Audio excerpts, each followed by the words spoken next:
Hello friends and my dear student, मैं हूं Ravikant sir. आज मैं आप लोगों को fund based accounting non profit organisation chapter से इस पे विस्तार से आपको बेहतर तरीके से बताने का कोशिश करूंगा, क्योंकि एनपीयू चैप्टर में नए विद्यार्थियों को काफ़ी परेशानी होती है और इस वीडियो को देखने के बाद आपकी परेशानी बिल्कुल दूर हो जाएगी। ठीक है, तो हम लोग स्टार्ट करते। तो मैं थोड़ा सा इस पर लिखा हूँ क्या, fund based accounting. Fund based accounting is a system used by NPO मतलब non profit organization and government agencies to manage their money. वो अपने पैसे को ठीक से मैनेज करने के लिए फंड बेस्ड अकाउंटिंग करते हैं। ठीक है ना। एक्चुअली फंड होता क्या है भाई? फंड का मतलब होता है, सपोज करो कि आप किसी क्लब पे हो, है ना, और उस क्लब जैसे कि मान लीजिए दुर्गा पूजा पंडाल ले या कोई भी पंडाल ले या कुछ भी ले हम लोग, उसमें कि इस पैसे का यूज़ हम लोग सिर्फ और सिर्फ पंडाल बनाने पे खर्च करेंगे, तो जो पैसा आएगा उसको हम लोग पंडाल बनाने के लिए ही खर्च करेंगे, तो इसको हम लोग फंड बोलते हैं। ठीक है।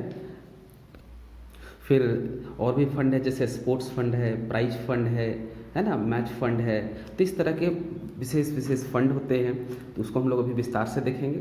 चलिए थोड़ा सा आगे हम लोग बढ़ते हैं कि who used fund based accounting, मतलब इसको कौन कौन से यूज़ कर सकते हैं, कौन कौन लोग यूज़ करते हैं। तो सबसे पहले यहाँ पे देखिए लिखा हुआ चैरिटेबल ऑर्गेनाइजेशन, है ना, जो चैरिटेबल ऑर्गेनाइजेशन है वो लोग इसका इस्तेमाल करते हैं। रिलीजियस इंस्टीट्यूशन, मंदिर मस्जिद गुरुद्वारा वगैरह। फिर है गवर्नमेंट एजेंसीज जो है वो भी इसका इस्तेमाल करते हैं। फिर है नॉट प्रॉफिट नर्सिंग होम और हॉस्पिटल इसका इस्तेमाल करते हैं, और एजुकेशनल इंस्टीट्यूशन इसका इस्तेमाल करते हैं। अब इसके टाइप्स हम लोग देख लेते हैं। टाइप्स ऑफ फंड कैटेगरीज, तो there are mainly two types of fund categories. एक है रिस्ट्रिक्टेड फंड और दूसरा है अनरिस्ट्रिक्टेड फंड। तो नाम से ही पता चल रहा है, रिस्ट्रिक्शन मतलब कि जिस चीज़ के लिए पैसा रखा गया है उसी के लिए हम यूज़ करेंगे, किसी और जगह पर इस्तेमाल नहीं कर सकते हैं, है ना। तो मान लिया जाए आपको आपकी मम्मी पैसा दी कि जा बेटा सब्जी ले आना, तो उस पैसे से कोल्ड ड्रिंक्स लेके नहीं चले आना है। ठीक है, तो ये एक एग्जाम्पल के लिए है। ठीक है ना। तो रिस्ट्रिक्टेड फंड मतलब वहाँ पर रिस्ट्रिक्ट है कि वो फंड को, उस पैसे को, उस मनी को किसी और जगह पे इन्वेस्ट नहीं करना है। और ये रिस्ट्रिक्टेड फंड को भी दो जगह पे लिया गया है, एक है टेम्पररी रिस्ट्रिक्टेड फंड और एक है permanent restricted fund. Temporary restricted fund और परमानेंट। अगला क्या है मेरा? Unrestricted fund. तो money within this category can be used for any needs within the organization. अगर वो पैसा को ऑर्गेनाइजेशन के किसी भी काम में हम इस्तेमाल कर सकते हैं, उसको बोलते हैं अनरिस्ट्रिक्टेड फंड। कुछ और फंड होता है, हम लिख देते हैं यहाँ पे। थर्ड नंबर है मेरा fixed assets fund. Fixed assets fund, ये फिक्स्ड एसेट्स फंड क्या है?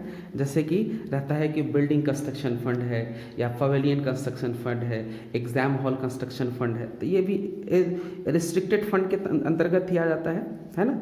नेक्स्ट हम लिखते हैं फोर्थ नंबर इंडोमेंट फंड।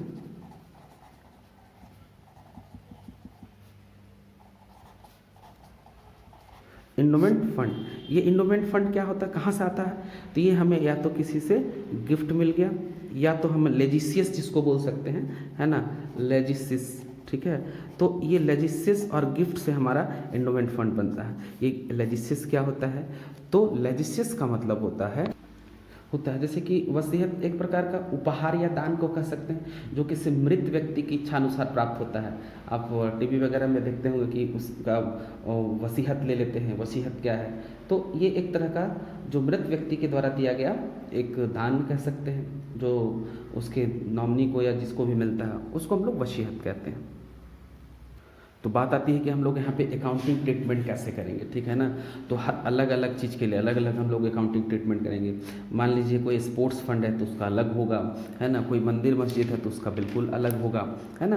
तो इस तरह से सबका थोड़ा थोड़ा अलग अलग ट्रीटमेंट होगा। तो हम लोग कुछ क्वेश्चंस लेके देखेंगे कैसे बनाते हैं।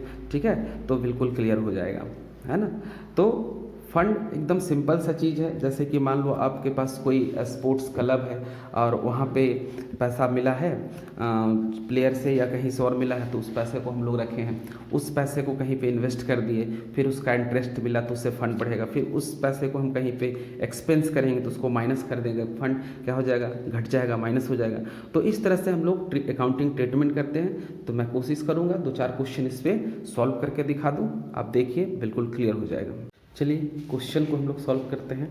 मैं आपको इससे पहले वाले वीडियो में बता चुका था कि फंड जो है ये मेरा क्या है, लायबिलिटीज़ है।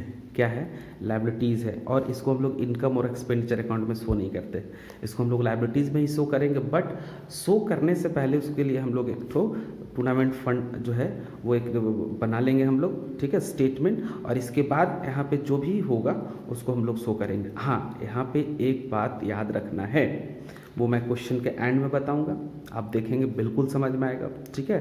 तो सबसे पहले यहाँ क्या लिखा है, how would you treat the following item in the case of not for profit. कैसे आप ट्रीट करेंगे, किस प्रकार आप दिखाएंगे, तो उसके लिए हम लोग को एक तो क्या बनाना होगा, स्टेटमेंट बनाना होगा। तो चलिए सबसे पहले क्या लिखा है मेरा, टूर्नामेंट फंड, तो यहाँ पे लिख लेते हैं हम लोग टूर्नामेंट फंड, है ना। तो टूर्नामेंट फंड मेरा क्या है, तो टूर्नामेंट फंड मेरा दिख रहा है कितना, 40,000, कितना दिख रहा है, 40,000 दिख रहा है ना। तो टूर्नामेंट फंड 40,000 है, तो इसको हम लोग अभी यहाँ पे लिख लेते हैं, चलो 40,000, ठीक है। अब यहाँ पे कोई ओपनिंग, इस क्वेश्चन में ओपनिंग नहीं रहता, अगर ओपनिंग रहता तो यहाँ पे ओपनिंग को पहले लिखते, फिर उसमें प्लस करके फिर इसको हम लोग लिखते। अब यहाँ पे है फिर अगला टूर्नामेंट एक्सपेंसेस। अब जो मेरे पास फंड था वो खर्च हो गया, तो खर्च हो गया, तो ये बताइए कि फंड इंक्रीज करेगा या डिक्रीज करेगा, बिल्कुल डिक्रीज करेगा। तो यहाँ पे हम लोग इसको लेफ्ट साइड में लिख देंगे, क्या लिखेंगे, टूर्नामेंट एक्सपेंसेस, कितना का एक्सपेंसेस हो चुका है, तो एक्सपेंसेस दिख रहा है मेरा 14,000 का, ठीक है, यहाँ पे हम लोग इसको लिख चुके। नेक्स्ट मेरा क्या है, रिसिप्ट फ्रॉम टूर्नामेंट, तो रिसिप्ट हुआ टूर्नामेंट में, तो इससे मेरा फंड इंक्रीज करेगा डिक्रीज करेगा, ऑब्वियसली इंक्रीज करेगा, तो उसको हम लोग यहाँ पे ऐड कर देते हैं, ठीक है। तो ऐड कर देंगे, तो यहाँ पे हम लोग लिख देंगे रिसिप्ट फ्रॉम टूर्नामेंट, ठीक है, कितना हुआ मेरा 14,000। अब क्वेश्चन में कुछ भी नहीं, अब इसको सॉल्व कर लेते हैं, इसको हम लोग यहाँ पे प्लस कर लेंगे तो क्या हो जाएगा 54,000, ठीक है। 54,000 का मेरे पास फंड है, और उसमें से हमने कितना खर्च कर दिया, तो खर्च कर दिया 14,000, ठीक है।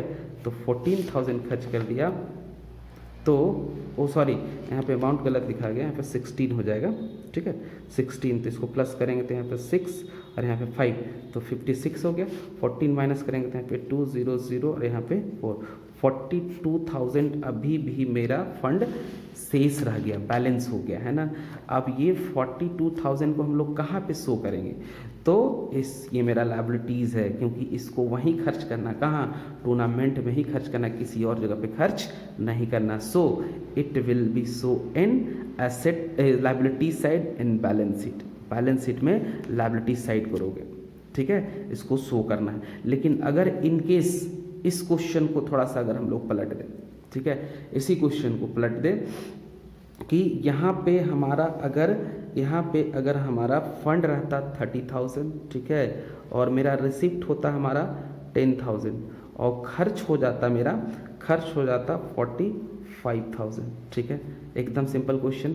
तो क्या होता, तो हमारे पास फंड कितना है 40,000 और खर्च कितना होगा 45,000, 5,000 क्या हो गया माइनस में, ये माइनस में, तब इसको कहाँ शो करेंगे, इसका मतलब हुआ कि हमारे पास जो पैसा था, जो फंड का पैसा था, वो फंड का पैसा खत्म हो गया, खर्च तो हुआ, तो खर्च हुआ तो कहाँ से गया, तो ये पैसा जनरल फंड से खर्च हुआ होगा। So it will be show in expenditure side, इसको हम लोग एक्सपेंडिचर साइड शो करेंगे और इसको हम लोग लायबिलिटी साइड शो करेंगे, ठीक है ना, क्लियर हुआ बिल्कुल।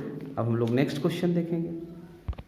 चलिए अब हम लोग नेक्स्ट क्वेश्चन को सॉल्व करते हैं। यहाँ लिखा हुआ है, how would you treat the following item in the case of a non for profit organisation, मतलब कि एक नॉन प्रॉफिट ऑर्गेनाइजेशन, इसको हम लोग कैसे दिखाएंगे, क्या करेंगे।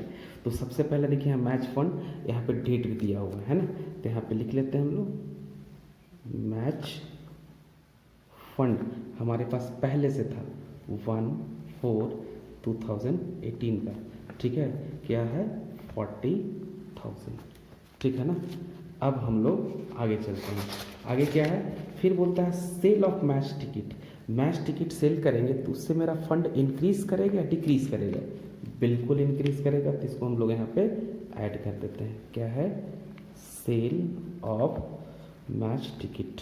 तो मैच टिकट बेचा है तो कितना आ गया मेरे पास 15,000 हो गया, ठीक है। उसके बाद लिखा है यहाँ पे expenses on match event, match event में एक्सपेंस हो गया, तो एक्सपेंस तो क्या हो गया, पैसा आया या गया, फंड गया, तो इसको हम लोग लेस कर देंगे, तो यहाँ पे लिख देंगे हम लोग एक्सपेंसेस, है ना, एक्सपेंसेस ऑन मैच फंड, ठीक है, ठीक है, मैच फंड एक्सपेंसेस कर दिए हम लोग किसमें, मैच इवेंट में, कितना 60,000।